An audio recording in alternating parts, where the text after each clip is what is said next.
Oh, come on now. Sorry, I Good follow evening. along with this game. It's just wild. It should be Well, blowing them and out. yep, and with that, good evening, and thank you for those that are tuning in to this week Talking Sports with Evan. And as you can see, I'm joined by a guest here tonight, Tristan, and we're both following along with the Bucks game, and both getting a little irritated. It's a 1 point game at the end of the first quarter, a game the Bucks should be dominating, and they're not. So great for you to join me here tonight. Have a bunch to discuss. Been a while since we've chopped it up, but it's great to have you back on. Yeah, yeah. It's great to be here. Always good to chop it up with you, man. You're here, you're breathing, you're getting healthy, you're getting stronger. I'm Yeah, happy about that. working on it, and then we're both bucked out today. Me and my Bucks hoodie. Yes, So indeed. yeah, it's just don't even know where to really start because you got the NFL playoffs going on right now with the Yeah. NFC and AFC championship games coming up on Sunday. Um, Packers seem to be dominating the local sports talk here in southeastern Wisconsin, and like you, like me, I'm probably sure you're a little fed up with that as well because you got the Bucks playing as we speak. But yeah, that team seems to be the main story nonstop. National media, local media, you name it. Yeah. Um, Marquette's playing great basketball, and Yes. with back to the Packers, the whole Aaron Rodgers saga once again, and I don't, and for the first time I don't feel it's all him this time. I think it's more people making a bigger deal out of everything than it actually is. He's not, saying one way or the other what he's going to do. He just says, "Hey, me and my time. I'll figure it out. I'll let you know when I know." And people, it just seems to not be good enough. But I think going to start with Milwaukee because both they're playing right now, and now we unfortunately once again don't have a fully healthy squad. Just got Giannis back, which I think Giannis was more rest, even though they named it knee soreness. But Middleton was out for a long time. Ingles has been in and out of the lineup due to his amping up from missing quite a bit. And it's been pretty basically the Drew Holiday show for a while. And we finally get everybody back, everybody healthy. And now all of a sudden you have Bobby with a sprained MCL. We've seen a few guys with it recently, Kevin Durant being the most recent player, and Middleton had one in the playoffs last year, and Bucks just can't seem to catch a break health wise, can they? Not at all. Not even in the championship year. No. were they fully healthy. People forget you lose DiVincenzo in the first round. You lose Giannis for the remainder of the Eastern Conference Finals. Still make it to the finals, and he's essentially playing in the finals on one leg. They've just been. I think, and mentioned this on Toss this week. This has been the most snake bitten a Mike Budenholzer team has been in his tenure with the Bucks. It's just wild that this team cannot get fully healthy. Yeah, and I don't know like how did else to even try to do it, and I think Budenholzer's pushing the right buttons with the veterans rest and Yeah. everything. But my concern is they're going to get everybody back finally. And Drew Holiday's been playing a lot of minutes lately. Brooke Lopez has been playing a lot of minutes. So are they going to break down? And now you have to give them, veterans rest and time with injuries. And Holiday's one that's missed a lot of time with illness. So I don't know what was going around the Milwaukee locker room, but apparently it left with Serge Ibaka leaving. That comic to the whole joke about his cooking and everything. Um, but they just got to get healthy. And I guess for me, biggest concern I have with the Bucks right now is they can't seem to handle the basketball really well. Turnovers Mm, tend to be a problem. Is there a bigger concern than you with you right now than the turnovers, or is it health, turnovers, combination of both, something else? Turnovers are a big issue because when you get to the playoffs where everything is so amplified, you cannot afford to beat yourself. You cannot afford to give away possessions, especially with this team not as offensive laden because of all of the injuries. We're used to seeing the Bucks as a top 10 defensive team, which they still are, as well as a top 10 offensive team. They're not a top 10 offensive team this season. So you have to have every single possession you can get in order to win ball games. And Budenholzer, to your point, has been pressing all the right buttons. They're 30 and 17 currently, third in the Eastern Conference. With all the injuries and everything else going on, I say that's a pretty good mark. So you can't afford to give those possessions away. You have to be able to get those possessions to be able to score because you know you're not as potent offensively as you have been.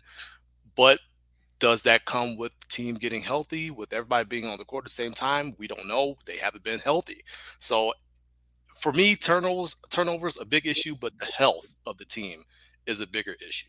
Yeah, and my guess is with Bobby now hurt, which sucks, and I know he's not the same position, but my guess is Joe Ingles kind of becomes that Bobby Portis, the dynamic scorer off the bench, probably the first man off the bench once Middleton's back into his starting rotation.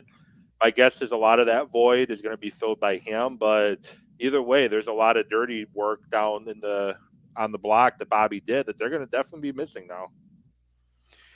Yeah, yeah, you're talking a walking double double, 14 and 10 Yeah. with some 3-point shooting. I mean, that's going to be hard to truly replace. Joe Ingles is a different type of player, but he can still hit that outside shot for you. More of a facilitator. Can get to the cup for as slow as he is, but he can still get to the cup and finish. I don't feel that there will be a dip in production, but let's not mistake this. This is a big loss for the Bucks. 14 and 10 with 3-point shooting out of Bobby, intensity from Bobby. It's going to be a lot to try to replace. But I think they, like you said, slide in Ingles right there. He'll give you defense. He'll give you 3-point shooting. He'll give you facilitation. I think they'll be able to fill the role. Yeah, then for another big off the bench, because you had Giannis, Lopez, and Bobby pretty much your three main big guys. Does Sandro now take over that another extra big guy off the bench? Because I hear Bucks should sign this guy, they should sign that guy. They Yeah, don't have room on their roster to sign anybody. Their roster's full. it's There's really bloated. there's nobody to cut. You're working on if you end up trading Serge Ibaka for draft picks, now you have an opening, but they don't have any openings on their roster to bring anybody in. So is Sandro Mamu going to be probably that guy they're going to ask to step up that game a little bit? Man, you certainly hope so. I mean, watching him here in Oshkosh with the herd, I mean, the kid's got game. I Yeah. mean, the guy can score and score at will. He can rebound very, very well. Big guy, very skilled. You just hope he gets that opportunity. But with Mike Boonholzer, and again, this is something I mentioned on this week's episode, the toss, he does not like to play the young guys. He does not like to develop guys. He named one person that he's truly, really developed in his time with the Bucks. We really can't, which makes me worry for Marjan. And I really like his game the way he's coming along. So you would think logically he would slide in there, but seeing what Budenholzer has done in his time with Milwaukee, I'm not so sure. Yeah. Well, I guess fortunately for the Bucks, uh, Budenholzer's not likely going to have a choice because you can't play Brook and Giannis all those minutes at the 4 and the 5 at this point of the season. It's Yeah. January 25th. We have a long stretch left of this regular season. You want to make sure you're limiting minutes now, so guys are ready to go in the playoffs. So he may not have a choice but to give Mamu those minutes, and not. I don't think he's going to be down with the herd as much as we've seen recently. He may not have a choice, and with Marjan too, he's healthy. Hopefully, the knee soreness he has today isn't anything serious. And if he took a shot every time he heard somebody else with the Bucks with knee soreness, he'd be alcohol poisoning fairly quickly. That seems to be the big injury. But do you think part of Giannis is so he had his big stretch when you had Holiday dealing with the illness, Middleton out, where he's 40, 40, 50, and then he kind of falls off the face of the earth production wise. Do you think part of that was just playing so much basketball over the summer in Greece and not really resting his body, and they just felt like they wanted to give him a chance to rest that body a little bit? I don't know if it's so much what he did in Greece as it is the fact that he is seeing the most usage he's had under Mike Budenholzer, and he's not used to it. Now, if you remember in Detroit just this past Monday, 29 and 12 in 26 minutes. That's kind of sort of the range that we're used to seeing Giannis in and the domination he brings in that short amount of time under Mike Budenholzer. But with Middleton out, and as you mentioned, with Drew being out with illness and multiple guys being out and in and out in the lineup, you've had to use him a lot more than he's been accustomed to. So with historic usage comes inefficiency. It comes a breakdown of the body a little bit of fatigue. And I think that's why he sat those 5 straight games with knee soreness. I think it was the veterans rest, your mid-season, get him some rest, let him come back with guys that are getting healthy and see what this team really is. Yeah, because you know he's not going to get that rest in a few weeks when we have the All Star break because he's going to be one of the captains, so he's going to be playing. And I heard this brought up the year they won I think it was, yeah, the year they won the championship when the Bucks were playing the Nets, and I heard this brought up, and it kind of makes a lot of sense. Is a guy like Kevin Durant can play pretty much all 48 minutes in a game and be fine with it because he knows when to pick his spots. Where Giannis is still learning when and how to pick those spots, and I don't know if he's ever fully going to understand to.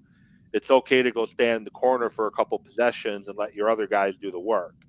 Durant, you'll notice he'll stand in the corner, kind of, not be too involved from time to time during the game. Giannis hasn't figured out how to do that yet. Yeah, he knows one speed. It's Yeah, straightforward 110 all miles the per time. hour. 110 miles per hour at all times. So that's just Giannis. But you're right. I think he is in that space where he's kind of beginning to figure it out. Still very much in his prime. Still trying to figure things out, even as a megastar. You can't even call him a superstar. The guy's a worldwide ticket. So, that comes with experience, that comes with someone being in your ear, a veteran presence, like learning, like, okay, hey, it's okay to not go 110 miles per hour for a couple possessions and pick your spots. And I think we saw a little bit of him picking his spots a little bit better last year, but this year, I don't think he's really been able to have that. He's that really been able to been afforded that because of all the injuries and the guys in and out of the lineup. So he'll figure it out. He'll be much better for it. And like I say, you just hope this team just gets healthy and stays healthy, especially at the right point of the season. And we're getting close to that trade deadline. Heard Grayson Allen's name thrown out as possible trade. Yeah, Everybody wants to trade George Hill. Serge Ibaka is available on the trade market. yeah. Everyone wants to trade Jordan Wara for the Bucks, and I don't think they necessarily absolutely need an extra piece, but I think it wouldn't hurt. Come, like kind of like the PJ Tucker, and you mentioned this numerous times when I've had you on when they first got Tucker, and then after they won the championship, Tucker was brought in for one reason and one reason only. That was the playoffs. I don't know if Jake Crowder's that guy, but his name's thrown around a lot. Where do you think the Bucks need to improve themselves, and do you think they are going to be able to before the trade deadline? Man, that's honestly hard. You typically at this point in the season, I would have an answer for that. And I just don't know. Would a Jay Crowder help? Sure, but what are you going to give up for him? That's the big question. I know everybody wants War gone, and and then people are bringing up Grayson Allen's name, because he's been inconsistent. He's been really good, but then really inconsistent. It's really tough to tell because of the health of this team. And you really can't tell where they truly need the help, because where they're lacking, it's because guys are injured, Yeah. or they're out of the lineup, they're sick. So it's really difficult to tell. You have the splash names out there, that Cam Reddish's names being brought up and this, that, and the third. But it's just really hard to tell because we haven't seen this team fully healthy and where they would actually need the help. Yeah, it would be nice to finally get that. And I know it was Detroit, but with them fully healthy for the majority of that game, we kind of saw just how much of a buzzsaw they can be. Absolutely. And the NBA as a whole this season to me is just kind of weird. If you look at the Western Conference, the third seed right now in the Western Conference is the Sacramento Kings. Who would have saw that coming? That is just like very Me. strange. I figured there'd be a fringe playoff team with Mike Davis as their coach, and they got some nice pieces, but not third in the conference good. But of course, Golden State's had their injury issues with Steph Curry again, which seems to always be the thing. And the Suns have had a bunch of injuries, so they've kind of taken advantage of that. But all of a sudden, boom, Kings are in the third seed. In the East, Boston cannot beat Orlando. For some reason, Orlando just has their number. It happens, but still, Durant's hurt again with the knee slowly coming back in the basketball thing. To me, so one of my friends, one of his points is that Boston, the 76ers, the Nets are just night and day better than Milwaukee. I don't feel that way. I kind of want to get your thought on that. I think the gap is much closer than he's trying to say it is, and I think the fact that the Celtics can't beat Orlando is kind of proof of that. Which is like you said, NBA is weird because who would see that, right?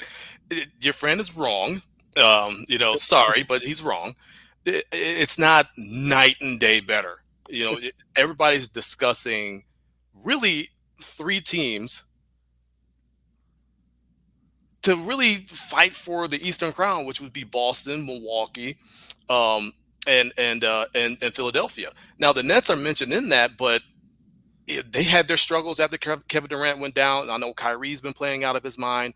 I feel they're much better equipped having dealt with that last season. Now that Kyrie's in the lineup more consistently, they've been able to kind of tread water, but they still had their struggles. I don't think it's a night and day difference. I mean, like you said, a fully healthy Buck squad is an absolute buzzsaw. We saw that on Monday night. Yes, it was Detroit, but to hang 150 on another professional team, I don't care who it is, that is impressive. And when you have a full squad like that, as they did for most of the game, it just goes to show you how dangerous Milwaukee can actually be. So, do I believe it's night and day difference? No, those teams are all jumbled. They can switch up at any point. If anything, you might say Boston may be a tick above those guys, just because, like you said, they can't beat Orlando. So they're all interchangeable. Honestly, to me, it's not a night and day difference between any of them. It's going to be really intriguing come playoff time. Yeah, definitely very intriguing. And then you're going to have with Boston they have a new coach now. I know last year their coach was a new first year coach, but he definitely was a legit NBA coach. Unfortunately, he's not seems to be a little questionable character in the office area, but on the basketball court, there's not a basketball coach, in my opinion, much better than him. Well, now they got another coach. Come playoff time, is he going to know and when to and what buttons to push in the playoffs to keep Boston playing at that high of a level? Because outside of Tatum and why am I drawing a blank? Brown, sorry, drew a blank on Brown's name for a minute. Outside of those two, do they really have anybody in a 7 game series that you think you have to really be worried about? You have guys, who can have a big game here and there, but outside of those two, is there really anyone you have to really truly be on the lookout for? Yeah, and I mean, you have to be on the lookout for Marcus Smart because that Yeah, guy is as dirty as they come. Um, yeah, I mean, let's be real. Let's be real. He's as dirty as they come. I mean, and they're dealing with their injury issues as well. So very very good point. It will Joe Mazzulla be able to press those buttons that Ime Udoka was able to press last season in the playoffs? That it's a very, very interesting question that you pose because he's going to find out. I have faith they're going to qualify for the playoffs, and he's going to find out. And he's got to learn real quick. yeah. I think the playoffs are pretty much a done deal for Boston at this point. I think same with 76ers and the Bucks and the Nets and the Cavaliers. I think outside and the Heat. I think outside of that is anyone's ball game between the Knicks, the Hawks, the Pacers, the Bulls. I think I think those groups of teams. I think it's anyone's guess on who gets in. The Bulls are possibly getting to the play-in game, but Fringe. yeah, fringe. Pacers, fringe. Hawks. They've been not had much luck with health this year, and looks like they might have a new coach pretty soon.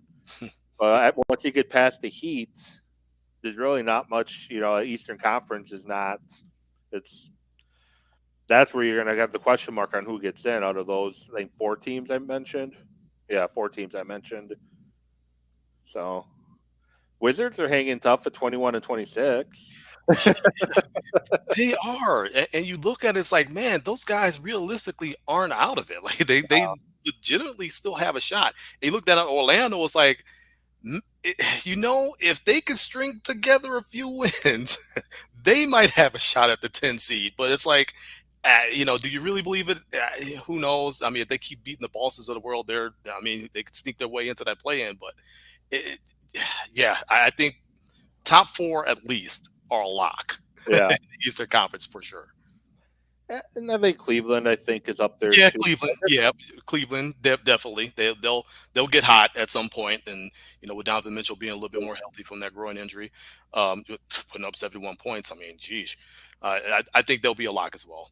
Yeah, and right now, playoffs started today. The Bucks for the third year in a row be sitting at that third seed. They won the title out of the third seed. They lost to Boston in the second round of the third seed. Right now, there'd be interesting series if the Miami Heat right now, if the playoffs were to start today out of that third seed.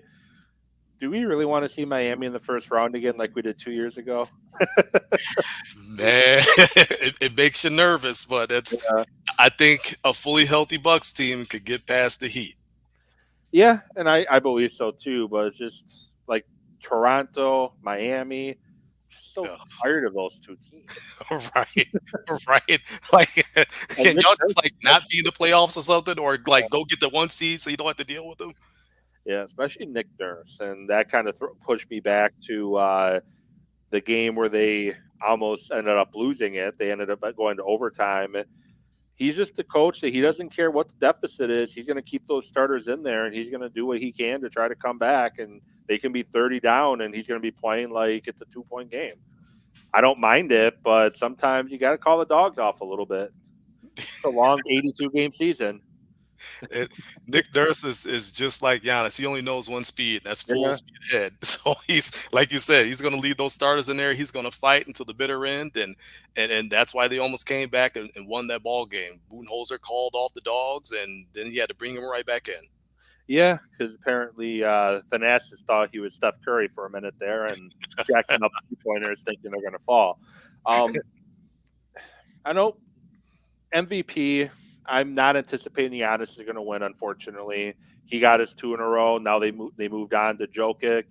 Do they now move on to the next guy on the list, either Luca or Embiid, or do you think Jokic gets that MVP for the third year in a row? Something that we haven't seen in a very long time. It seems like they never want to give somebody three in a row. Or does Giannis somehow get back in that conversation and kind of steal it? I think Giannis is playing at MVP level and he should get MVP. I just don't think the voters are going to just because he got us to. Let's move on to the next guy. And it seems like they always pick whose turn it is. And this year it might be Luca. It's wild because I remember watching the studio show for ESPN. Um, I don't know, maybe it was a few weeks ago, and Richard Jefferson and Chine Ogumake and Who's and really Perkins. good, by the way. Yeah, yeah. Well, they were going at it, and those two were against RJ because they were trying to make uh RJ's argument was basically you cannot penalize Giannis for the same argument that you awarded Jokic last season with the MVP for. Oh, he's by himself. He doesn't have teammates. He doesn't have the health. He's playing at an MVP level. He should be there. That was RJ's argument. And those who were like, oh well, Jokic is the number one seed, and and he's got his teammates back, and he's playing at a high level. It's like, well, now you're switching it up. So you're right. I don't anticipate Giannis, even though he is playing at the MVP level, to win his third MVP. I would not be surprised if they narrate Jokic into the MVP for a third straight year. And don't get me wrong, I love Jokic. He's phenomenal. He's having a phenomenal season. But don't forget about Jason Tatum. Embiid was very close last season. He's going to be in that discussion. Luka is definitely in that discussion. Um, but I think it really comes down to Jokic and Tatum being the two really viable candidates if you're going according to narrative. If you're going to play on the court, Giannis will be definitely in that conversation. Yeah, I wish it would just stick to basketball, but we both are smart enough to know it doesn't work that way. LeBron was trying to lobby to be MVP the bubble year, and he wanted to, his big argument was we should, focus on the basketball court and what we do on the court. Where most of the people saying why he should have been MVP, and no disrespect to LeBron, he's one of the top players in NBA history.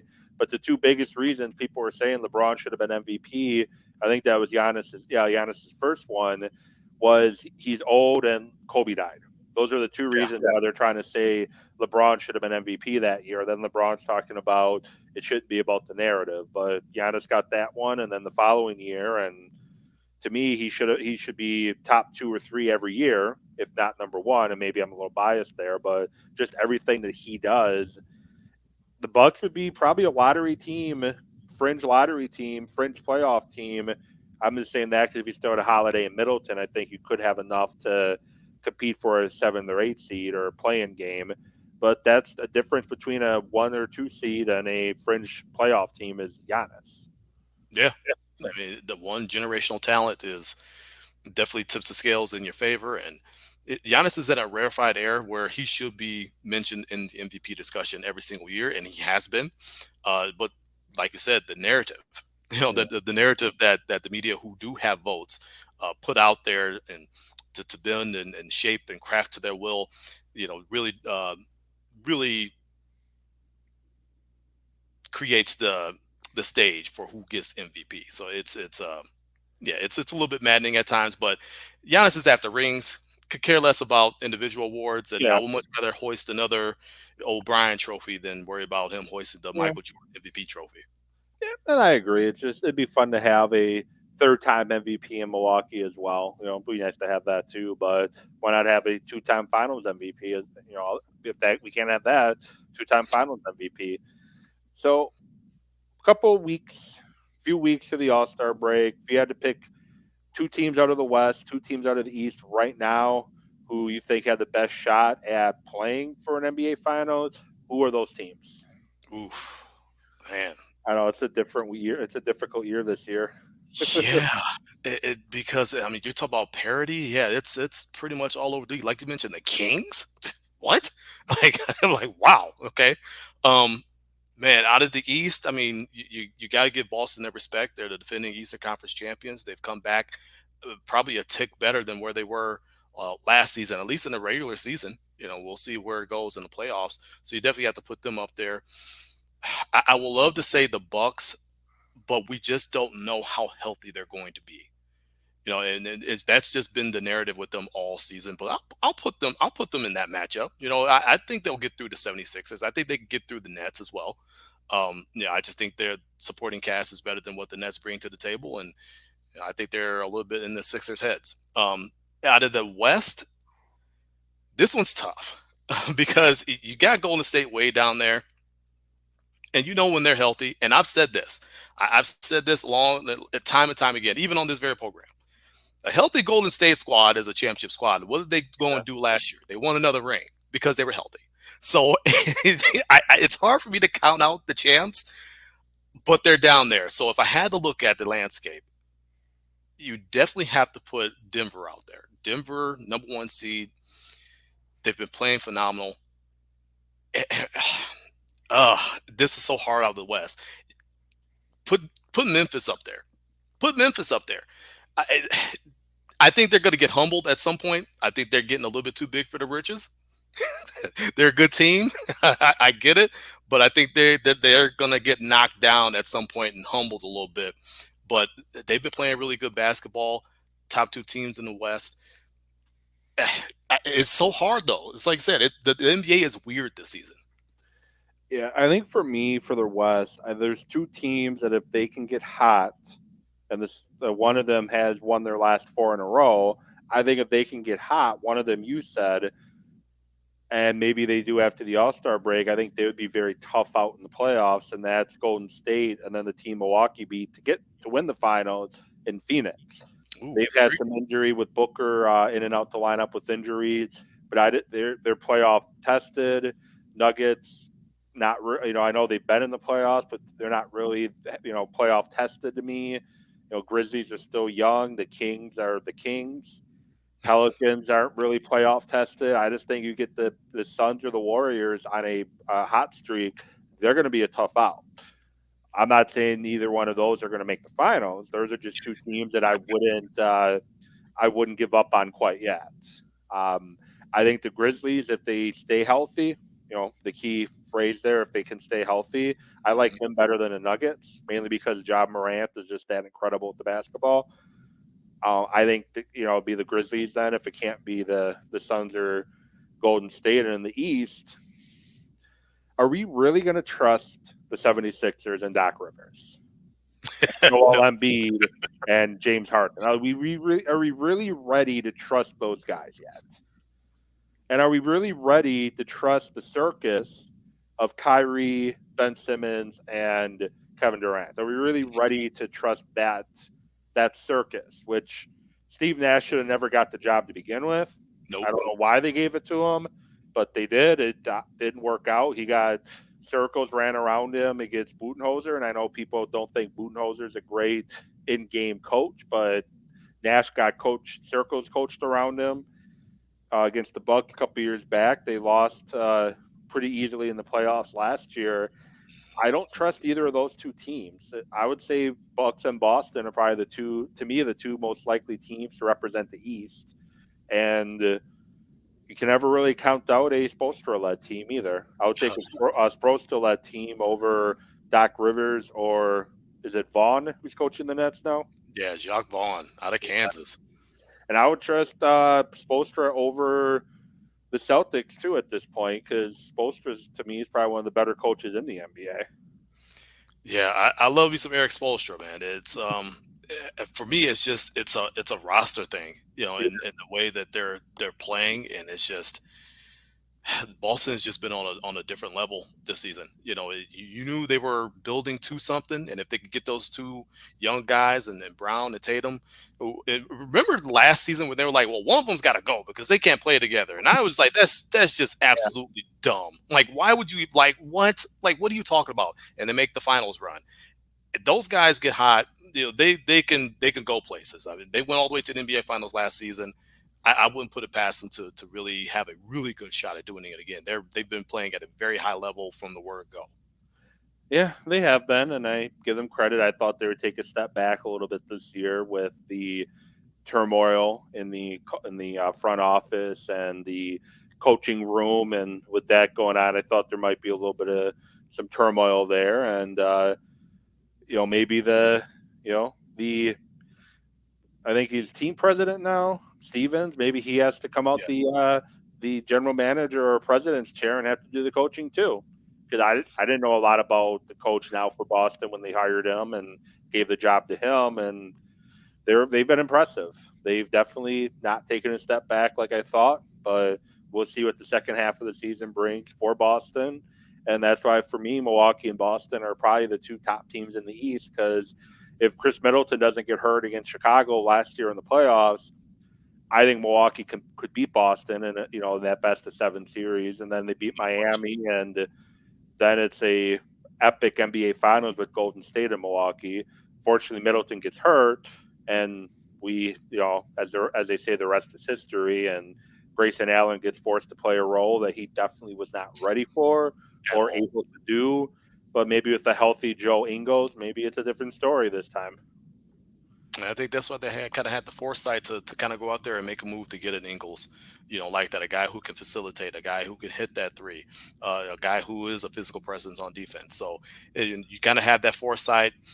They changed their defensive philosophy to give up a few less threes, especially after Grant Williams' close out on you Yeah, last year, hitting all those threes from the same spot. So, and then they Horford made. and was that game 6 or game 5 where Horford went off from three? When does Horford not go off against the Bucks? I mean, it's like he can't hit a shot against anybody else, but he sees the Bucks. Oh, he's turned into a Hall of Famer. Yeah, I think the year the Bucks beat them in 5, I think it's the 1 year Horford didn't do anything. That's when the Bucks lost to Toronto, unfortunately, in the conference finals. So outside of that, he tends to turn it on against Milwaukee. So Bucks killer. yeah, definitely is. I mean to cut you off. You're making a good point with Williams, and then I was like, Oh Horford. no, it's just they had the foresight to kind of change things, to tinker things. I think they learned some things from that series, but it's hard to really display what you've learned when you don't have all the Yeah, components that you need on the court healthy all at the same time. yeah, and the big thing with the Bucks, in the last year, their philosophy was we're not going to allow a, let's say, Tatum or Brown go or Smart go off from three, but if Grant Williams or Horford or Hauser, I'm just throwing names out there. If they want to shoot all the threes they want, so be it. But then they get hot, and then they don't adjust, and they're like, I don't know if it was they can't stay that hot for long approach Yeah, or what. I don't know. I got that feeling like, oh well, they gotta come. I said it. I was like, they gotta come down to earth at some point. Like they can't be this hot from three, the entire way. And for the most part in that series, they were. It did not stop, but the Bucks still had opportunities to win that series. They coughed up a game, which they could have closed it out at home. So, you go on the road, game seven, you don't want that. Anything could happen, and they got absolutely trounced. But I think they learned from it. But we have to see everybody on the court to see exactly what they've learned.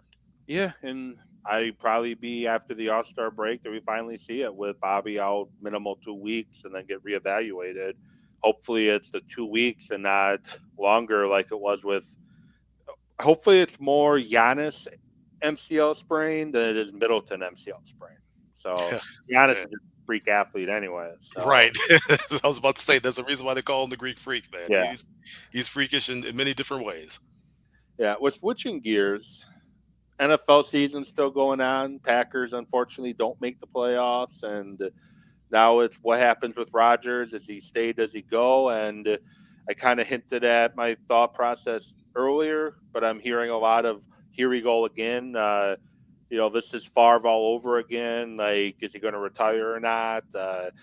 Is he, 2 years ago all over again? I don't think it's that at all. I think Rodgers is just to the point that he's going to say what he's going to do when he's ready. And I don't think it's going to be a Favre moment. I think when Rodgers is ready to make that public that he wants to either stay in Green Bay for another year or wants to retire or wants to be traded, I think once Rodgers gets to that point, it's going to stay that way.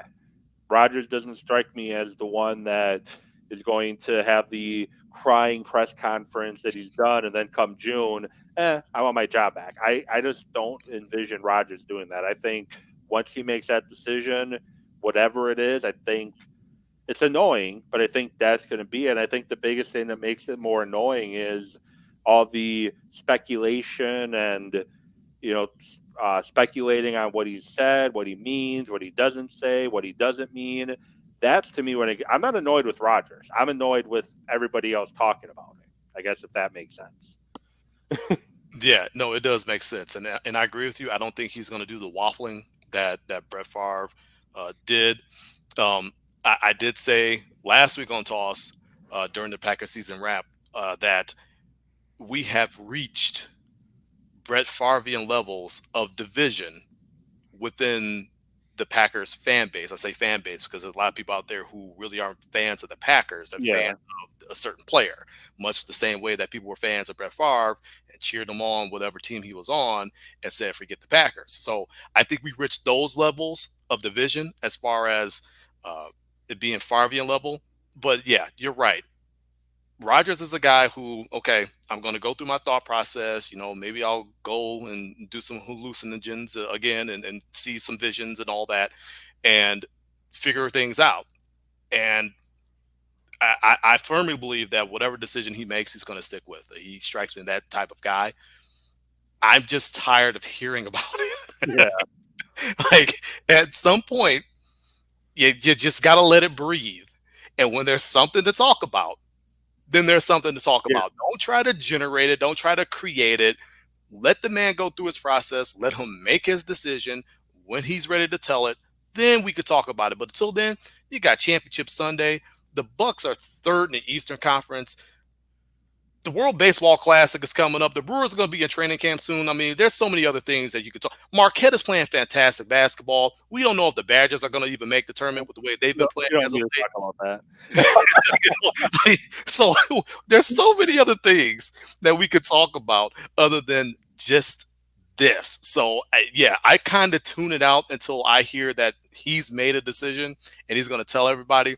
But man, it's nauseating. Yeah, it is, and I'm fine either way. If the decision is let's trade him, let's let him retire, so be it. If he wants to come and play quarterback for the Packers again in 2023, I'm fine with that too.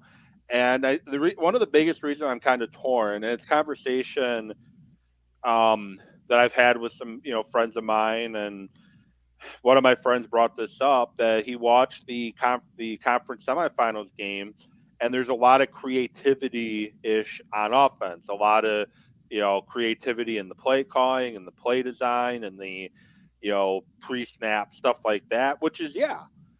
But the issue is there's one big difference between the teams that played last weekend and the teams that played.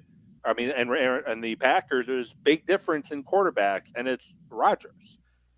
Rodgers has said this. I think LaFleur has made light of this.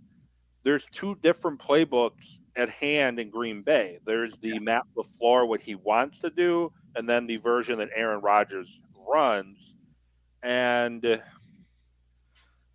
we see Aaron Rodgers' version of the Packers offense. And Rodgers has been on record numerous times saying that he doesn't like pre snap motion. He likes guys set so he can get a good look at the defense and get an idea where they're coming from.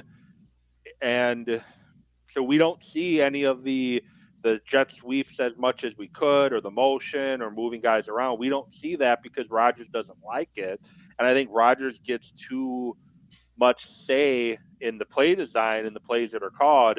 So we don't truly see the Matt LaFleur playbook. And I don't think we're going to see Matt LaFleur's version of this offense until either Jordan Love or some other quarterback is running it. The reason why Shanahan's offense is run the way it is, well, because they have a rookie seventh round pick quarterback, and things are going to be centered around his strengths, and Rodgers is Rodgers. And the biggest issue I have with Rodgers is the fact that why don't you throw it between the numbers? Throw it across the middle. Throw it between the numbers. You don't have to go for home runs every time. You can do crossing patterns. You can do slants. You can hand the ball off on RPOs. You don't have to throw it all the time. That's my biggest issue with him. I want him to, for one season, for 2023, completely buy in to the philosophy of the offense and let's see what happens. That's what I want. But I don't think we're going to see what type of coach LaFleur is truly until Rodgers isn't there. But yet I still want Rodgers. So like I said, I'm fine either way. I guess I'm kind of talking out both sides of my mouth here. No, you spitting, man. You spitting nothing but facts because I've been saying the same thing. You know what tree the floor comes from. It comes from that Shanahan tree where they have a lot of pre-snap motion, where they run the football, where they have a tough defense. That is what Matt LaFleur wants, and it's really the perfect kind of football to play in Green Bay. But when you have the final boss and Aaron Rodgers at the line, switching every play, canning this play, canning that play, constantly looking for the deep ball still as if he's still in Mike McCarthy's offense, which even when Mark McCarthy first came in, he was a slant master. He constantly was going quick hitters, slants, all that, matriculating up the field very, very quickly. When you have Rodgers as the final boss, the final say at the line of scrimmage, constantly changing plays, you're not going to see what LaFleur truly wants to run. So yeah, he's a big reason why the offense struggles. I don't think it's because of lack of skill in skill positions, because you have two dynamic running backs. You have a very good offensive line. You have a speedy rookie wide receiver in Watson who can do the jet sweeps and all that. And you can go up the field and you can put some points up on the board if you truly bought in. So I agree with you 100%.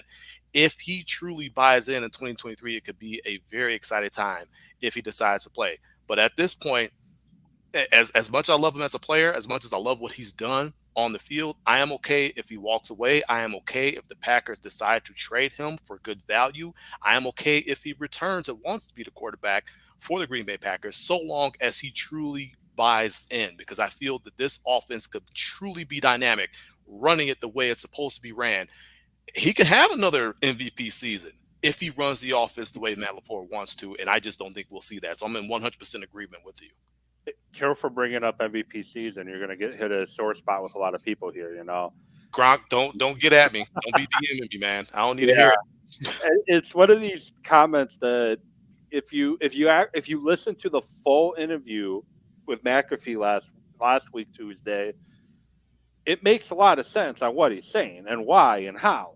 Yeah. But when you take that little sound bit of "I think I can still play," I think MVP level, it. He also said, "What's the point if you're not going to win at all? You know, if he's not Right. devoted to winning at all, what's the point in buying in again?" But people want to interpret things how they want to. And before I mention my next Packer comment towards you, Lamont, he comments on the show. I don't know if you can see it on your end, but two of my favorite sports talk guys. Good evening, fellas. So thank you, Lamont, for commenting. So appreciate it. Proud of you, my man. Vote So Lamont. um, I mentioned one issue I tend to have with Rogers. One issue I tend to have with LaFleur. He's too loyal to a fault. Mm, And I don't think the in season move or not was him. I think that more has to do with um, Murphy, to be perfectly honest, because I don't think he wants to let coaches go in season because now you still got to pay them. yeah. If you let him go after contracts run out, like in Mike Pettine's case, the contract ran out. Um, you don't have to pay him now. I think that's kind of how he. I think Murphy's a big issue in regards to the if in season or not. But we pretty much until I think sometime in February they report back, and we still have Joe Barry as defensive coordinator. And Joe Barry seems like an outstanding person. Yeah. Has been a very good linebacking coach in the NFL, Hmm. but coordinator he seems to be too overwhelmed. He doesn't seem to get the most out of the talent that he has, which the Packers have a ton of talent on defense at Yes. every level. They could be better, but they have talent at every level on defense, but it's like he doesn't play to the strength. You look at the defense they played against Minnesota. Every player on the field was bought in on what they're going to do. And Jefferson, and I had Mike Wall a couple weeks ago talk to him, and he brought this up too. Is the one catch Jefferson had is when the safety didn't do the right thing. Like, yeah, Alexander had safety help every time, and Alexander did a great job on him overall.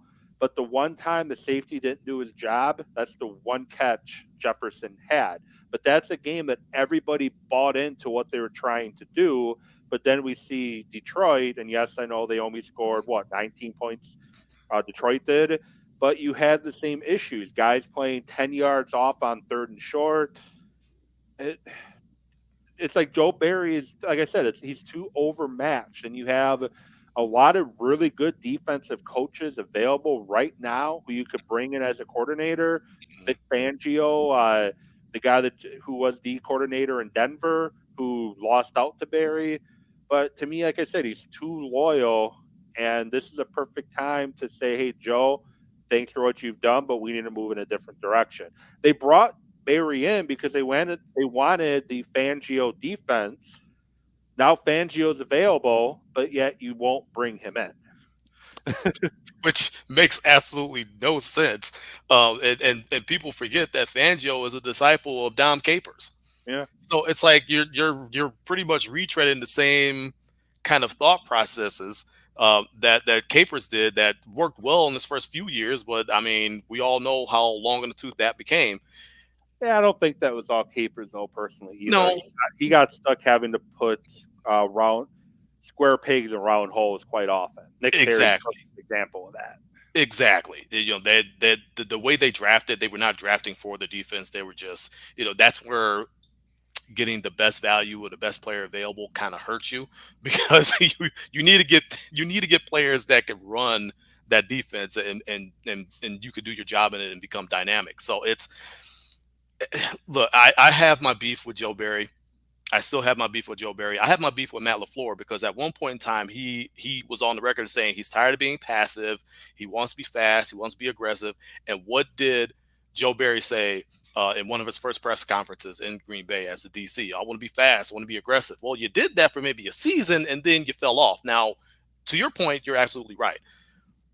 Most of the players on the Packers took a step back performance wise, like the entire team, not just the defense, not just the offense, everybody. So you had that to deal with. But when you put players out of position, when you don't play to the strengths of the players. We all know what Jair is. He's a bump and run guy. He's a press cover type of person. So is Rasul Douglas. So when you let those guys get down to the line of scrimmage, put hands on the receiver, you're going to get the absolute best out of them. You're going to make this defense much better. But when you got 3rd and 5 and you're putting guys 8 to 10 yards back and you're surprised when they pick up the first and the drive continues and your defense is gassed, that's malpractice. And you should not, I don't advocate for people losing their job, but when you're not very good at your job and you're not doing the job and being productive, you got to go. And at this point, I think everybody's tired of Joe Barry. I think Matt LaFleur needs to be held accountable for this as well, because you've gotten on him a couple of times this season. That's been documented. And yet you still want to keep him on your staff. I don't know if this is a last ditch effort. You got one more season to turn it around. I don't know what it is, but I have a feeling, and a very bad feeling, it's going to be detrimental for the entire team. Yeah, and a couple of things I want to comment there. First, there's one thing Joe Barry is well known for: 0-16. He was defensive coordinator on a team that went 0-16, and the other thing he's known for, and I might get the number wrong, but was it 343 or 336, whatever amount of yards the Eagles ran against the Packers for? Those are his two biggest accomplishments as a defensive coordinator. Gave up one of the single seat game rushing games we've seen in probably the last 20 years against the Eagles, and he went 0-16 as a defensive coordinator. Again, he's a really good linebacker coach, and he's shown to be a really good linebackers coach, and he got a lot out of the linebacking core in the Rams. He got a lot out of the linebacking core in Tampa Bay, but he just is not a play caller, and he shouldn't have that position. And unfortunately, we're looking like we're stuck with him for another year. And I think the biggest reason, and this is what's going to end up costing Matt LaFleur his job, is he's too loyal to a fault. Hence why he waits so long to not have Amari Rodgers return punts anymore. He's too loyal to a fault. He waits too long to try to fix problems. And I don't think he wants to be known as the coach that fires coordinators, because his first special teams coach he had to fire. His second special teams coach he had to fire. He never got to hire his first defensive coordinator because he inherited Mike Pettin, and I think he could have probably made a bigger stick about that if he wanted to when he took the job. But he was told that, hey, you can have the job, but you have to keep him. I don't think he wants to be the guy that ruffles feathers and is known for firing his assistants. He's a everything's my fault kind of guy. He doesn't like kind of passing that blame and pointing the finger, and letting Joe Barry go or letting Drayton go last year is kind of saying, hey, it's that person's fault. But it's okay to shake things up every now and then. And on the offensive side of the ball, I think you can bring in not that I want Nathaniel Hackett back, but you can bring in a Nathaniel Hackett. You can bring in his brother. You can bring in another offensive guy, the guy that just got let go in Baltimore. You can bring those guys in and still keep Stenovich as your offensive coordinator. There's other titles you can give them: associate head coach. Roman can be the assistant tight ends coach, but have a big play in the offensive game plan. And the Hackett, associate head coach, with help with the game plan. You can keep Stenovich where he's at and still give him some help. That's kind of my biggest gripe with him. Like, don't be afraid to shake things up every now and then on your staff. And as a head coach, I mean, it is your right, and it's your duty to do so, because Yeah. when something's not working, it is your duty to fix it. You're supposed to have your finger on the pulse of the entire team. So if something's not working, I don't care what type of reputation I get. I was like, okay, if you look at me as a guy who fires his assistants, look at what those guys did. Look at the job those guys did. It was not good enough for what we're trying to do. So you're right, 100%. He waits too long to fix problems. It's great coach speak to put it on yourself. Well, this is on me. We got to be better, and this, that, and the third. But there's only so many times you can hear that, and nothing changed. Yeah. So he's going to loyal himself out of a job if this continues. Now, do I think his seat is hot this season? I don't believe so. I think it's warmer. It will get warm if they have another season like this where they just look absolutely lifeless, listless, and like they don't give a damn. So if that happens again, the seats got to get warm. Somebody's got to go and get the lighter fluid and stand next to it with a lighter because you just cannot have another season like that, especially if Aaron Rodgers comes back. If he decides to play for the Packers decide to retain him, and you have another season like that, yeah, it's going to get warm. It'll probably get blazing hot by the time game 15, 16, 17 comes around. But I hope he's making the right decision. I hope something within Joe Barry clicks. He finally decides to put those guys in the right position. LaFleur doesn't wait so long to fix issues and not be so scared to make mandates on what he wants. You are the head coach. It is your duty to do so. So do so. Yeah, and I wish Murphy would stay out a little bit too. And I think that for me, that was a big problem when he decided that everybody reports to him. The GM reports to me. The head coach reports to me. The money guy, reports to me and Russ Ball. Things ran in Green Bay perfectly fine with Bob Harlan sticking to the business side of things and Yes. Ron Wolf and Ted Thompson for a minute doing his thing, and McCarthy and Holmgren and Sherman doing their thing until Sherman got the GM job, but that's a whole other story. Ooh. Um, Thompson should have probably been relieved of duties well before he finally was. And I think Murphy overcorrected because he was so involved on the business side of things, like the Sledding Hill and Titletown District, that he didn't realize that Thompson was not able to do the job anymore until it was way too noticeable. And then he overcorrected. And now we have the setup that we have now. He didn't let LaFleur hire the special teams coordinator he wanted to when he first got the job, which I guess in hindsight, maybe it's for the better because then he would have been driving through a Wendy's drive through naked as a Packers special teams coach instead of a Detroit special teams coach. And I and it would have been a Culver's instead, being with Right, right. but he just needs to get out of get his hands out of the personnel and the coaching side and let let Goot do his job. I think that's the biggest reason why we got the whole situation with Rodgers right now. I think it's because there is more of a Murphy thing. Goot drafted Jordan Love for a reason. He had a plan in place. And I think Murphy's the reason why that plan has been thrown out the window at this point. Because Murphy is so worried about, ruffling too many feathers. And I think we just have to go back to how things were with or without Good as a GM. But I think he's had a couple pretty strong drafts more than not, other than the third round. But Mm. yeah, I think Murphy's one of the big issues right now in Green Bay. Yeah, it's he needed to stay on the business side. He was doing very well on the business side with the expansions and everything else he had going on. He's making the Packers money hand over fist, even though they try to tell you that they're not making money, but the books say otherwise. They're Yeah. making hundreds of millions of dollars. They were So hurt he's, during COVID, but yeah, especially them more than others. But with that aside, they're making money. they're making money. They're definitely not hurting for sure. But that's where he needed to stay. And you're right. He overcorrected, and I know there was the stories about there being communication issues and non-communication, and we need more communication. Okay, I get that, but put things in place where there are more communications without having to stick yourself within to that particular side of the football operations. You're not the football guy. Yes, you played in the league. I get it, but you're the business guy.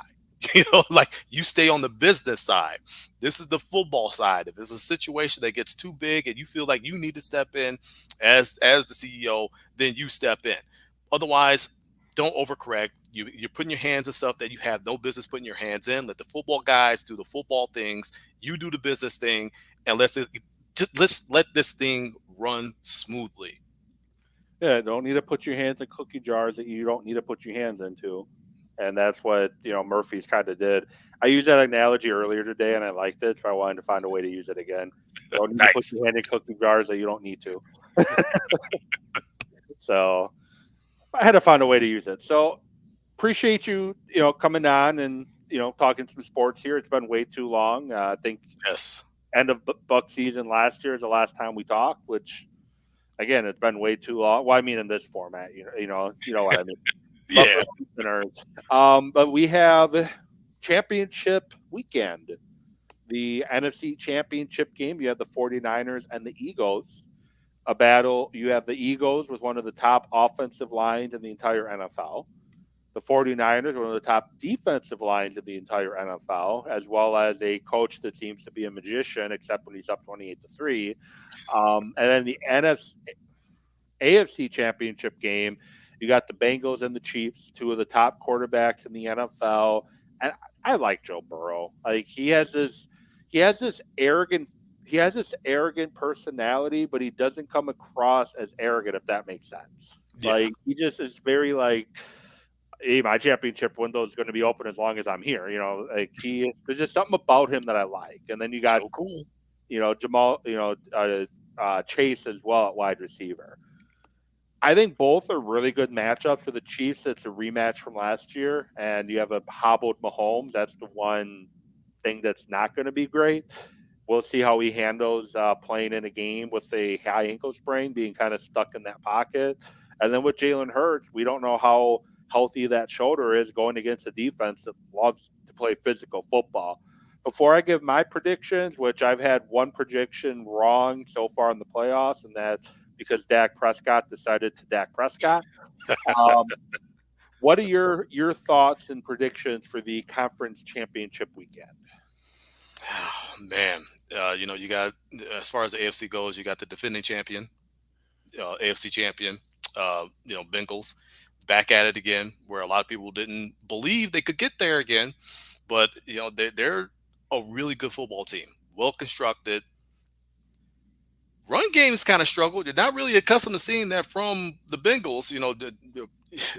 I mean, Mixon usually is chewing up yards, but they struggled in that area a little bit. And now with Mahomes being a little bit hobbled, and it was a tough matchup last season. Bengals had to come back and win that one. Man, that's a tough one. But can they go into Arrowhead and do it again? I don't know. But Mahomes is hobbled. I'll go Bengals, but it's going to be close. It's going to be very, very close, and it really depends on how much pressure are they going to be able to get on Mahomes. Is Andy Reid going to run the football? Are they going to be a little bit more clock controlled as we've seen them become? They're going to have to be even more so to try to protect Mahomes. So Pacheco's going to get a heavy a load. I mean, they're going to have to run the football, but I think the big plays will be there for the Bengals. Like you said, Jamar Chase down the field from Joe Burrow. I think they win that ball game. And over on the NFC, Jalen Hurts is hurt, so he's dealing with that shoulder. He's not 100%, but they love to run the football. But the Niners, number one defense in the league, they can stop that run with a physical front, and they can run the ball themselves. And you got Brock Purdy. Is the moment too big for him? Mr. Irrelevant becoming Mr. Relevant. That one's a tough one too. I think I'll go Philly. I think they squeak this one out. But I'm unsure of my picks. I'll tell you 100%. I do not know. I am so unsure about it. These are games that you could flip a coin and they could go either way. Yeah. And for the AFC, I'm going to go for the Bengals for the fact that they seem to have a chip on their shoulder. Yeah. And there was tragic what happened in Buffalo. Thankfully, Hamlin is making the recovery, unless Absolutely. you're a conspiracy theorist. He's making the recovery. But they felt slighted and offended when they have to go to Buffalo to play in the divisional round, and all we're hearing, and as a business side, I get it. You have to start selling tickets. You can't wait till the week of the event to sell these tickets. So they had to start selling tickets for the game in Atlanta, but they felt slighted. Like you're already selling these neutral site tickets for the championship game, so you're not even giving us a chance. And now with the Chiefs, they beat the Chiefs earlier this year. Yep. If they finish that game against Buffalo, which I understand they didn't, and I support that they didn't, but that's a whole nother conversation. They beat Kansas City earlier this season. Burrow's won in Arrowhead twice. This is his third time going into Arrowhead. He's 2-0. They probably feel that this game could have been in Cincinnati if they're able to finish that game.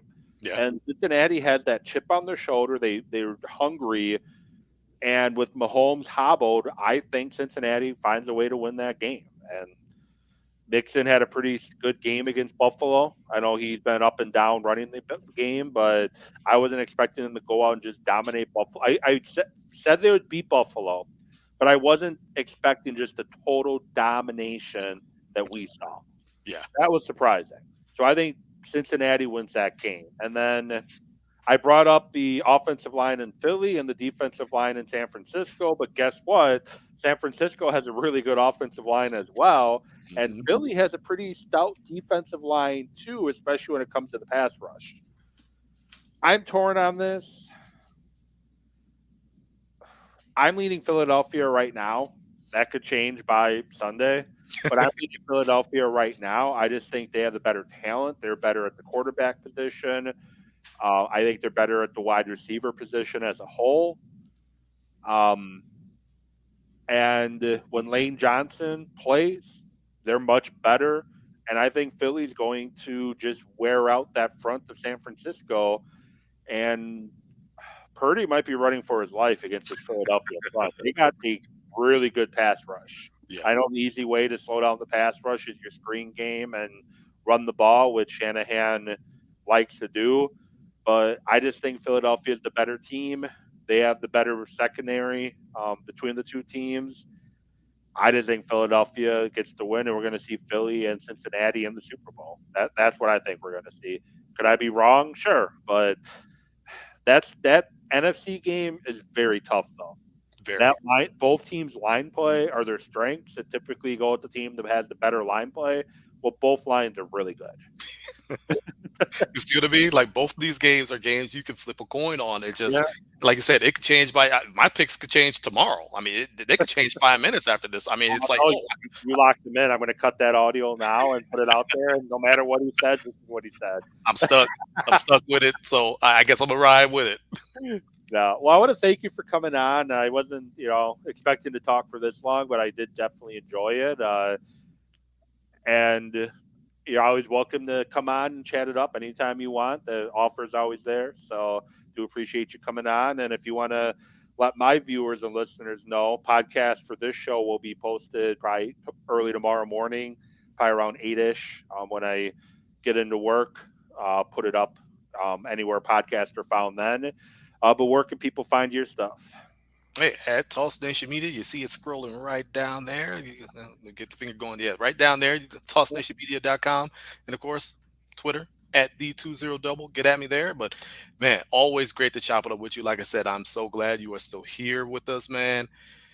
Getting stronger, getting the opportunity to get stronger each and every single day. You love to see it, man. So I'm glad. Always great to chop it up with you. I'm here anytime you need me. Yeah, thank you. I appreciate that. And I'm very glad I'm here too. As for those that I mentioned a couple times back when I started my show again, but if you don't follow my Twitter or Facebook, which you should, at Evan with Sports, Evan talking sports with Evan, or just Evan with Allison. Keep up to date what's going on. Had a what they call a saddle pulmonary embolism, which is very rare and can be quite deadly. And somehow I'm still here kicking. So somebody was definitely watching out for me.